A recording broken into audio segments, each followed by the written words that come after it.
နောက်ဆုံးမှာပုံတွေရက်သွားအောင်ဘယ်လိုလုပ်ရမလဲပေါ့နော်ဒီမေးခွန်းကတော့ကျွန်တော်တို့ဗီဒီယိုတစ်ပုဒ်လုံးကိုနောက်ဆုံးအပိုင်းလေးမှာเนาะဓာတ်ပုံလေးအဖြစ်ရက်သွားအောင်ဘယ်လိုမျိုးလုပ်ရမလဲဆိုတဲ့မေးခွန်းလေးဖြစ်တယ်နော်ဗျအဲ့အတွက်ကြောင့်ကျွန်တော်တို့ဗီဒီယိုတစ်ပုဒ်လုံးကိုနောက်ဆုံးလေးမှာပုံလေးတွေရက်သွားအောင်လုပ်တဲ့နေရာအရန်ကိုလွယ်ကူတာဖြစ်တယ်လုံနည်းလေးကိုကျွန်တော်နဲ့အတူတူသွားကြည့်လိုက်ရအောင်ဗျပထမဦးဆုံးအနေနဲ့ TikTok software ကိုတစ်ချက်နှိပ်လိုက်ပါဗျနှိပ်ပြီးသွားလို့ရှိရင်ပို့တင်မဲ့အပေါင်းလက္ခဏာကိုတစ်ချက်နှိပ်လိုက်ပါဗျ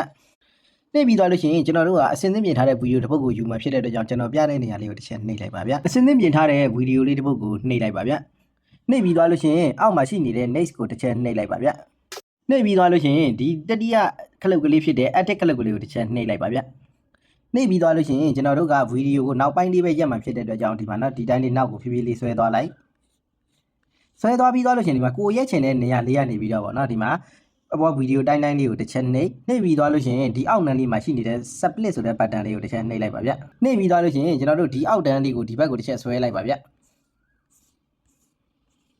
ဆွဲပြီးသွားလို့ရှိရင်ဒီမှာရှိနေတဲ့ freeze ဆိုတဲ့နေရာလေးကိုတစ်ချက်နှိပ်လိုက်ပါဗျ။ Okay ဒါဆိုလို့ရှိရင်ကျွန်တော်တို့ပုံသေးလေးရသွားပြီနော်။နောက်မှာကျွန်တော်တို့ဗီဒီယိုဖြစ်နေဆက်ရှိနေမှာဖြစ်တဲ့ကြောင့်ဒီနေရာလေးကိုတစ်ချက်နှိပ်ပြီးသွားလို့ရှိရင်ကျွန်တော်တို့ကဒီမှာဒီဟာလေးကိုဒီမှာနော်အမှိုက်ပုံလေးနှိပ်ပြီးတော့ထည့်လိုက်ပါဗျ။ထည့်ပြီးသွားလို့ရှိရင်စချင်းသွားလိုက်မယ်ဗျ။သွားပြီးသွားလို့ရှိရင်ဒီမှာဗီဒီယိုလေးကိုပေးသွားကြည့်လိုက်ပါဗျ။